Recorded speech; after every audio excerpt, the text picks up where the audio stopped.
Yeah, they do. They're really neat snakes. They're my favorites.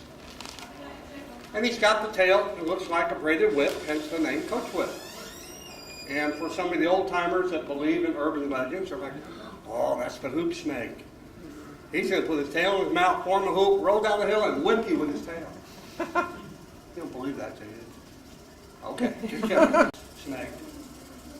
And it's ironic that even though I claim the Texas rat's the most common snake we have in the area, lots of people don't know what it is. And because of that, we set up one whole page for Texas rat. When you go to my website for snake ID, you are going to be directed to the rat snake page right off the bat. You have no choice.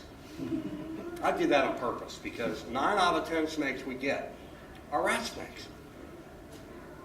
And if you know anything about the Texas rat snake, they're grumpy.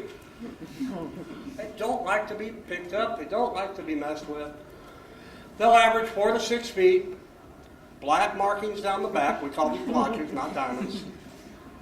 It's always the husband says, it's a rattlesnake, got diamonds on its back. I'm like, talk to your wife, she'll show you what a diamond looks like. These aren't diamonds. It is actually going to go and be used for one of those purposes. We're not just doing this only for fun. We're doing it to try to demonstrate the proper way to extract venom and the fact that we can do it in a way that is not harmful for the snakes.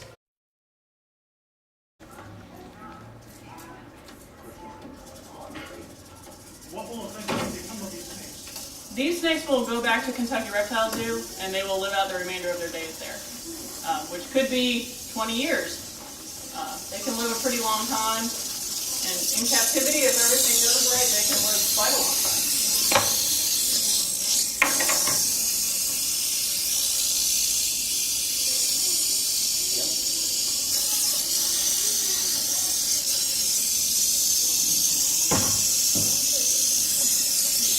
The way I'm holding this snake is we've got a finger on each side of the head, and I keep one on top of the head. These snakes, as Kristen pointed out earlier, in an earlier talk, they have a very flexible skull that allows them to eat meals 3 to 5 times the size of their head. The fangs are also very movable, and they can move these around very easily. These guys are also known to pop that fang through the bottom of the jaw, so you want to keep the fingers. I want to keep my fingers. I don't suggest any of you pick up a rattlesnake.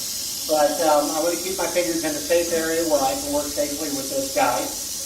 The other thing I'm doing is I'm holding this guy so he doesn't thrash around. He does feel threatened. But snakes are very delicate, especially venomous snakes. In the wild, nature prepares you to take down your prey or to acquire your prey in different ways. Jaguars have these huge muscles in the head that are built for taking down large mammals. Other snakes are made for constriction. Other snakes just simply overpower them. Rattlesnakes tend to bite, release, wait for the venom to act, and then they go about and swallow their prey. So by acquiring venom, they've really given up a lot of body strength and a lot of durability. So they're actually very fragile snakes. So we have to try to keep these things from thrashing around, and we try to minimize that. I'm holding him probably a little longer than he would like, but we want to minimize the damage. What we say is we're not doing it to the animal, we're doing it with the animal. We're going to stick him on over here.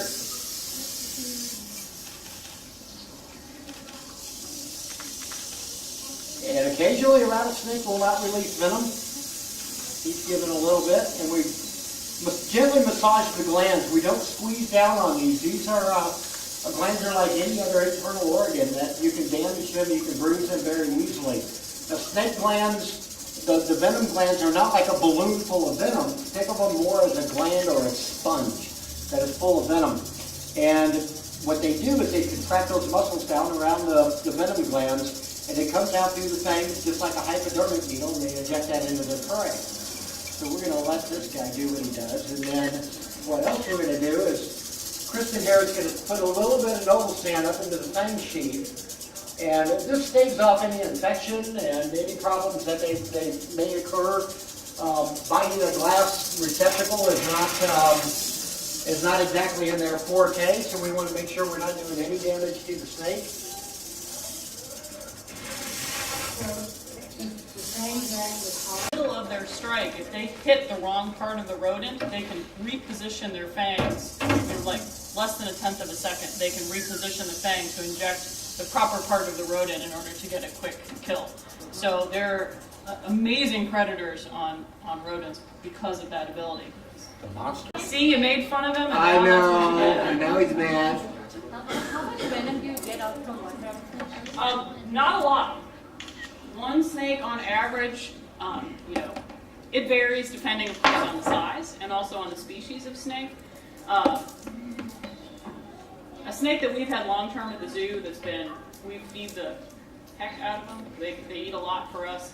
And one that's been established like that is going to give between 1/10 and maybe 3/10 of a gram in one extraction. But I'm talking like a 6-foot animal that's this big around giving that, which these guys can eventually be.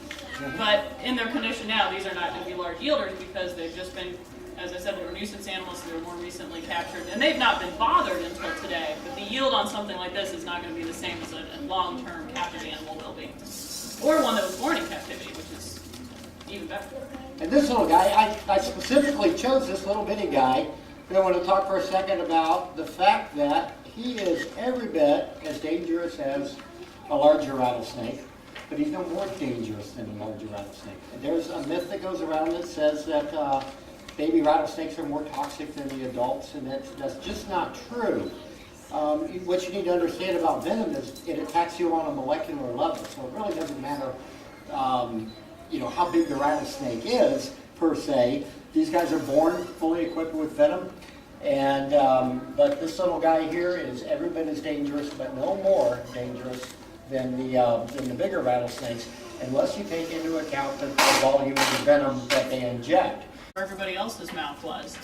And, we know not to do that as humans. So it's basically just an effort to, in case there's something we're unaware of, to prevent disease transmission as much as we can.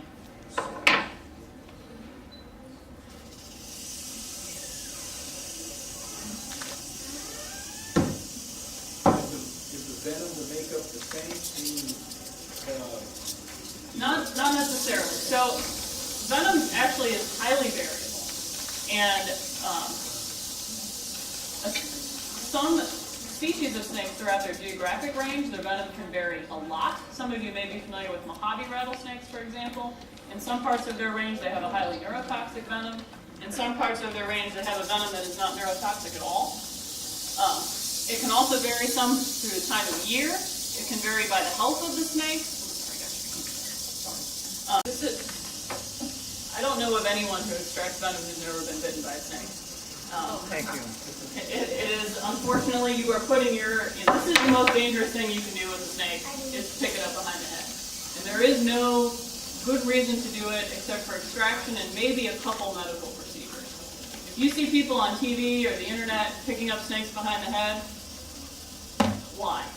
I can do all sorts of medical procedures to a snake through using a tube, which is a very safe handling method. This is one thing that is very difficult to do with a tube. I've actually tried to do it, and the problem is the snake doesn't understand it's supposed to aim at the funnel. Because you don't have control over its head, it's difficult to get it to do that. And they can injure themselves by biting parts of the apparatus that are not smooth like the funnel is. This particular snake does not want to give any venom, and we are not going to force them to give venom. They don't always give venom. And again, we don't force down on the glands, and we don't want to injure the snake. We want to work with the snake and let him do what he does. If he doesn't want to give venom, that's fine. That's his prerogative. Not to say he doesn't have venom to give. If I was to stick my finger in there, it would not be a good situation. But he just chose, at this moment, not to give any venom. And we see this a lot with a lot of different snakes, and we also see a lot of different variety. And rattlesnakes are the same size of different species that will give a larger or lower quality or quantity of venom. So massage the glands a little bit. He still didn't want to give any. I'm not going to push down on him. The interesting thing about the snake glands is these guys are right behind the eye, and there's a special way to push down on those. And it depends on what type of snake you're extracting. If you're extracting from a black mamba, which is fun, I recommend it highly. But there's a different way to massage the glands on those because some are elongated glands, some are set up higher. So there's a different way to work with each snake. And you learn, everybody says, well, where did you learn to extract? And it's like, well, you learn from the snake. The snake will let you know what works for him, what doesn't work for him. And he'll really let you know if he doesn't like it. But again, this particular snake doesn't want to give any venom, and that's okay. Venom, is that one of the uses of the? Yes. We do provide some that's used to make crowfet, which is the antivenom here in the United States. The antivenom itself is made from 4 different species. Western diamondbacks is one, also eastern diamondbacks, Mojave rattlesnakes, and cottonmouth. And keep in mind, you probably know this, but just for everyone's general knowledge, the antivenom is made by using the venom to inoculate.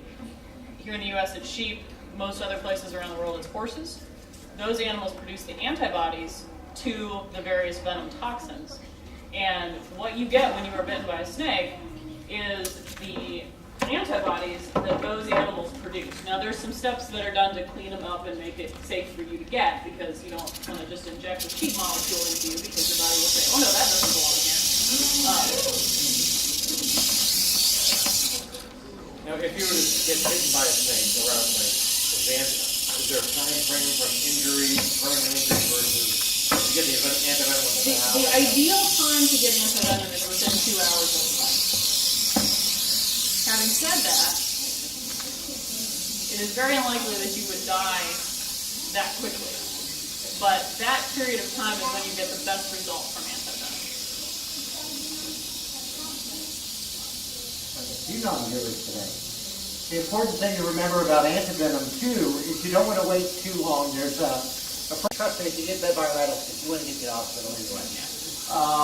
But the thing to remember about antivenom is antivenom will stop the process of the bite, but it won't reverse the damage already done.